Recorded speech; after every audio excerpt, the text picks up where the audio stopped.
When I first learned about the law of attraction, I was 19 years old. But I was taught that with the law of attraction also is the law of Goya. And nobody talks about the law of Goya. I've been around... Is that Christian people? No. No, but the law of Goya is the get off your ass law. My grandma says, don't marry a Jewish girl. That was the law of Goya. That's all, the law of Goya, right? Sorry. No, the law of Goya is the get off your ass law. Right? And so a lot of people who think about this law of attraction stuff is sit there like a monk, and meditate and visualize and believe and write your goals down, and that's going to happen for you. And it's bullshit. It's just raw bullshit. Thank you. I don't have any friends, zero, that don't bust their ass in pursuit of what they want, in addition to being in resonance with it and attracting it. They are busting their ass every day, every week, every month, every quarter, every year, ups and downs, highs and lows, things that work, things that don't, and they keep moving forward to make it happen. And they find along the way, they get some lucky breaks.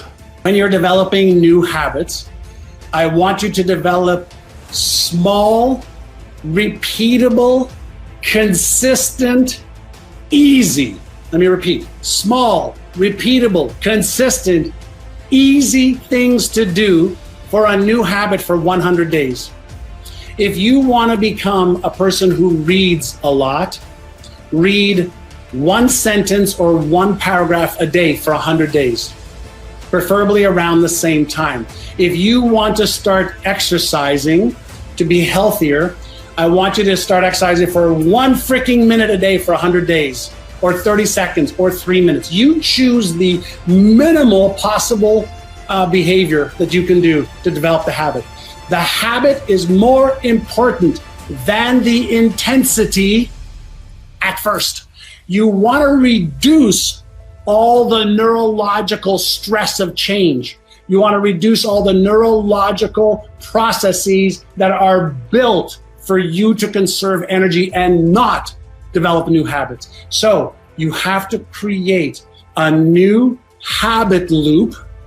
And the way you do that is small, repeatable, easy, consistent behaviors for 100 days. Don't worry about anything other than that. If you want to develop a new thought pattern, think in a certain way every day for 100 days and schedule a time. Create your own trigger. When you wake up, when you go to sleep, after sex, before the bathroom, before you brush your teeth, whatever it is, if you can just commit to small little behaviors for 100 days, you'll develop the foundation of a new habit where you do the habit, then the habit creates you. Let me give you an example. What if I said to you, hey, Joel, let's do this business venture together. You put up 20 grand, I'll put up 20 grand. You'll take care of podcasting, sales, marketing, networking. I'll take care of this, and that. And let's do this together. We'd probably get excited. Well, what would happen if you start to think about, well, what if it doesn't work? What if I don't deliver this? What if I can't do this? What if, I lose my money? What if I do that? And that's a normal discussion to have. And what if I told you, by the way, after we do the deal, here's the way you're going to think. You're going to have a whole bunch of these negative thoughts. You're going to have a whole bunch of these negative emotions. You're going to have a whole bunch of these sensations that you want to move away from. And that's going to be normal. Here's what I want you to do. Flip the switch. Flip from this right prefrontal cortex, which is supposed to do that for you, and let's flip you over to the left prefrontal cortex, which is the genius part of your brain. I'm going to say, okay, great. When that happens, I want you to flip the switch like that and shift over and see both sides. If we do invest together, if we do execute a plan, if we do what we say we're going to do, is it possible that we will hit our income goals, hit our net revenue goals, be able to do this and this and this and this and this and this and this and this? And as soon as you can help somebody make that switch, get from one part of the brain that's the pessimistic, we call it the Frankenstein part of the brain, and the other side is the optimistic, strategic thinker that can connect to all possibilities at all times, and that's the left prefrontal cortex, and that's where the genius part of you is. And that's why I have Mr. Albert Einstein there to always remind me, activate left prefrontal cortex and be aware of right prefrontal cortex, which is for the most part just bringing up memories from my 55 years on this planet, the good, the bad, and the ugly. Yeah, so it's a Frankenstein and an Einstein. I like it.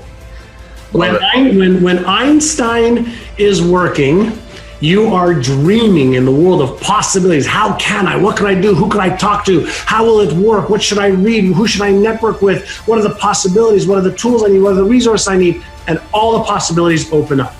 Myself first. Let me explain. When I first started Remax of Indiana, even though money was coming into the company, I wasn't taking any money out. And I worked for months and years on end, just putting everything back in the business. And that created a lot of stress in the early years. And so what I would do differently now is I would value myself more, and I would take an income or take a percentage of the revenues on an ongoing basis so that I got paid for the services that I provided to my business. Now, when you put yourself up on the pedestal where you deserve and you pay yourself, you actually build your self-confidence, you build your self-worth, you build your self-esteem, and you get paid for the services rendered. When you pay everybody else first, you are putting everybody else in front of you, and you are the number one person that you need to keep motivated. And it doesn't matter how much it is that you pay yourself, it has to be something for the effort and the work that you do. So at least you build your own self-worth and value. A lot of times when we are focusing on what we've lost or what we're losing, we're not focusing on what we've gained. A lot of times we're focusing, on what's possible as a result of this. We tend to mono-focus, right? On either good or bad. I like it, I don't like it. It tastes good, it doesn't. It's hurting me, it's not. But what if you could learn how to observe both? What if you could observe the law of polarity in its entirety that says you cannot have an electron without a proton, an in without an out, an up without an down. You cannot have that on this planet, in this universe. So is it possible that with just a little bit of training, whether it's mindfulness or meditation or awareness, you can be sad, you can grieve, and be joyful and happy at the same time? See, it's when we are afraid that we're losing something that we've got that Frankenstein brain of ours saying, what if, oh my God, oh my God, oh my God, oh my God, oh my God. And when we are in that state, we can't be focused on what are we going to do about it. Now, in a grieving state like with my mother, the only thing I want to do about it is make sure that we respect and honor her life and my brothers and sisters and my dad, etc. So I need to focus on that.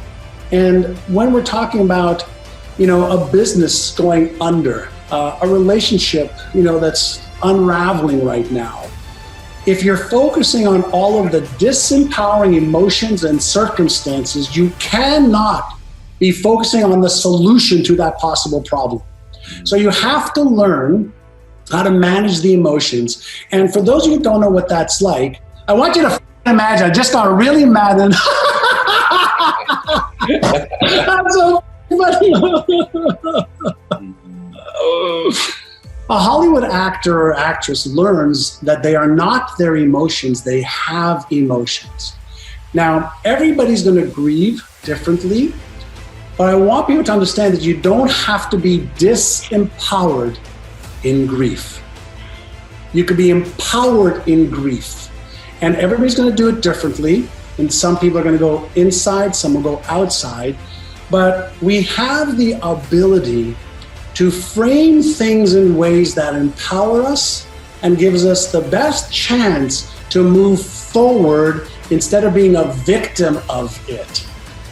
And all I'm saying is consider that you have way more power than you are displaying in your emotional management, in your focus, in your awareness, and in your behavior. and you can feel the entire spectrum of emotions. Totally cool with that. But are you being constructive versus destructive in your behavior?